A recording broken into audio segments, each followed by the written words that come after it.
ಅಂತಕನು ಈ ಬಬ್ರುವಾಹನ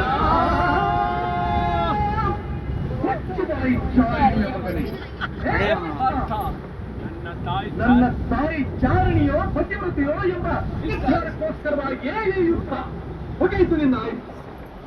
ಅದನ್ನು ಮುಗಿಸೋದಕ್ಕೆ ಇಲ್ಲಿ ಯಾರಿದ್ದಾರೆ? ನಿನ್ನ ಸಹಾಯಕ ಶಿಖಂಡಿನ ಮುಂದೆ ನಿಲ್ಲಿಸಿ ಭೀಷ್ಮರು ಕೊಂದ ಹಾಗೆ ನನ್ನನ್ನು ಕೊಲ್ಲೋದಕ್ಕೆ ಇಲ್ಲಿ ಯಾವ ಶಿಖಂಡಿನೂ ಇಲ್ಲ. ಧರ್ಮರಾಯನ ಬಾಯಿನಲ್ಲಿ ಅಬದ್ಧ ನುಡಿಸಿ ದ್ರೋಣಾಚಾರ್ಯನು ಕೊಂದ ಹಾಗೆ ನನ್ನನ್ನು ಕೊಲ್ಲಲು ಸುಳ್ಳು ಹೇಳೋದಕ್ಕೆ ಧರ್ಮರಾಯ ಇಲ್ಲಿಲ್ಲ. ರಥಚಕ್ರ ಮುರಿದಿದ್ದಾಗ ಕವಚ ಕುಂಡಲಗಳನ್ನ ದಾನ ಪಡೆದು ಕರ್ಣನ ಕೊಲಿಸುವ ಹಾಗೆ ನನ್ನನ್ನು ಕೊಲಿಸೋದಕ್ಕೆ ನಿನ್ನ ಶ್ರೀಕೃಷ್ಣ ಪರಮಾತ್ಮ ಇಲ್ಲಿಲ್ಲ. ಇರೋದು ಪತಿವ್ರತೆಯ ಮಗನಾದ ನಾನು, ಸತ್ಯದ್ರೋಹಿಯಾದ ನೀನು.